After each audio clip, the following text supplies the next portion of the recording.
Assalamualaikum warahmatullahi wabarakatuh. Perkenalkan, kami dari kelompok 2 yang beranggota 5 orang, yaitu saya sendiri yang bernama Ferdi Fernando dan teman-teman saya yang bernama Lola Emitasari, Nopitasari, Anitia Rama Sapitri, Muhammad Taufik Febri.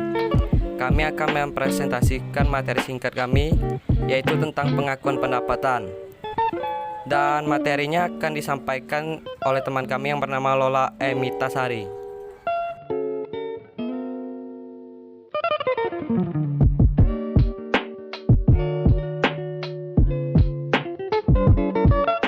Baiklah, saya Lola akan memaparkan materi mengenai pengakuan pendapatan. Pengertian pendapatan. Pengakuan pendapatan merupakan pencatatan jumlah uang secara resmi ke dalam metode pembukaan sehingga jumlah tersebut terrefleksi dalam sistem keuangan. Pendefinisian pendapatan wajib dipisahkan dari pengertian pengakuan pendapatan. Pendapatan sangat berpengaruh bagi kelangsungan hidup perusahaan. Semakin besar pendapatan yang diperoleh, maka semakin besar kemampuan perusahaan untuk membiayai segala pengeluaran dan kegiatan-kegiatan yang akan dilakukan oleh perusahaan. Selain itu, pendapatan juga berpengaruh terhadap laba rugi suatu perusahaan yang tersaji dalam laporan laba rugi. Dan tanpa pendapatan tidak ada laba, tanpa laba maka tidak ada perusahaan. Oleh karena itu, standar akuntansi harus menyelesaikan pengertian pendapatan dan biaya dengan memandang sebagai perubahan kekayaan, bukan bagi kenaikan atau penurunan kekayaan pemilik atau pemegang saham. Ada dua konsep pendapatan, yaitu sebagai berikut. Satu, konsep pendapatan yang memutuskan pada arus masuk atau inflow aktiva sebagai hasil dari kegiatan operasi perusahaan. Kedua, konsep pendapatan yang memusatkan perhatian kepada pencipta barang dan jasa serta menyalurkan konsumen atau produsen lainnya. Jadi pendekatan ini dianggap sebagai inflow of good and service. Kedua, yaitu jenis-jenis atau sumber-sumber pendapatan. Jenis-jenis atau sumber-sumber pendapatan.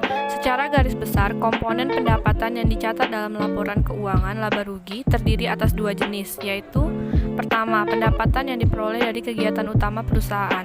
Dua, pendapatan atau penghasilan yang diperoleh dari luar usaha pokok perusahaan atau usaha sampingan perusahaan.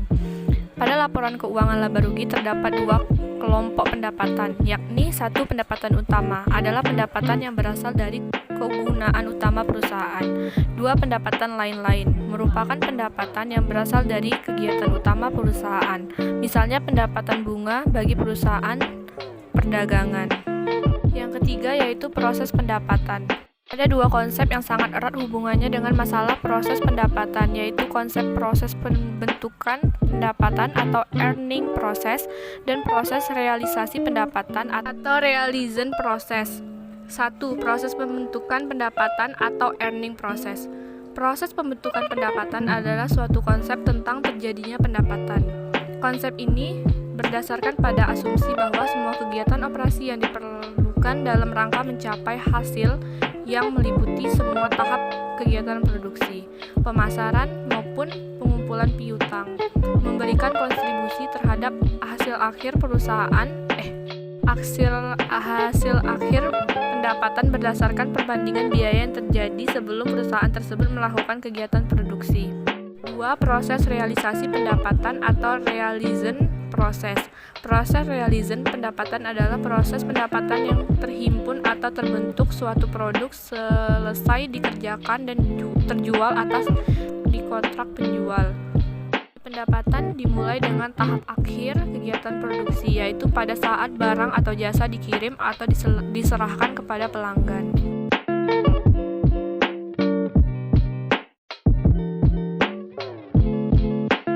Yang keempat yaitu penilaian pendapatan.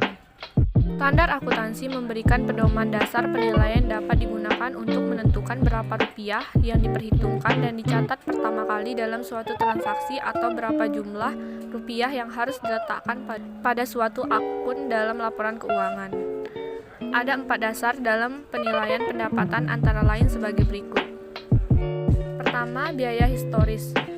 Aktiva dicatat terbesar pengeluaran kas atau serta kas yang dibayar sebesar nilai wajar dari imbalan yang diberikan untuk memperoleh aktiva tersebut pada saat perolehan. 2. Biaya kini. Aktiva dinilai dalam wujud kas atau serta kas yang seharusnya dibayar bila aktiva yang sama atau setara yang diperoleh sekarang. 3. Nilai realisasi atau penyelesaian atau realization atau statement value. Aktiva dinyatakan dalam jumlah kas atau serta kas yang sama setara aktiva yang dinyatakan dalam jumlah kas atau serta kas yang sama atau setara aktiva yang sekarang dengan menjual aktiva dalam pelepasan normal atau order disposal. 4. Nilai sekarang atau present value. Aktiva dinyatakan sebesar kas masuk bersih di masa depan yang didiskontokkan ke nilai sekarang dari pos yang diharapkan dapat memberikan hasil dalam pelaksanaan usaha normal. 5. Pengukuran pendapatan. Ada dua hal yang perlu diperhatikan pada saat suatu pendapatan diakui, yaitu pengukuran pendapatan dengan satuan atau ukuran moneter dan pendapatan waktu bahwa pendapatan tersebut dapat dilaporkan sebagai pendapatan.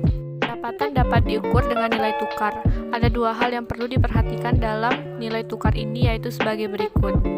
Potongan pembayaran dan pengurangan lain dari harga seperti rugi piutang, ragu-ragu perlu disesuaikan untuk menghitung net cash yang sebenarnya. 2. Untuk transaksi bukan dengan kas apabila nilai dari barang yang untuk transaksi bukan dengan kas apabila nilai dari barang yang diserahkan dianggap sama dengan nilai pasar wajar dari barang yang akan diterima, maka nilai tukarnya adalah nilai buku barang yang akan diterima. Berikut ini ada berbagai macam dasar pengukuran pendapatan, antara lain 1. Cash equivalent, 2. Nilai setara kas, 3. Harga di bawah harga pasar, 4. Harga pasar, 5. Harga kesepakatan. Kesimpulan dari materi ini yaitu pendapatan adalah hasil dari penjualan faktor-faktor produksi yang dimiliki kepada sektor produksi. Ada juga pendapatan adalah hasil berupa uang atau materi lainnya yang dapat dicapai pada penggunaan faktor-faktor produksi. Baiklah, itu saja materi singkat dari kelompok kami. Lebih dan kurang kami mohon maaf dan kami membuka sesi pertanyaan. Bagi yang ingin bertanya dipersilahkan.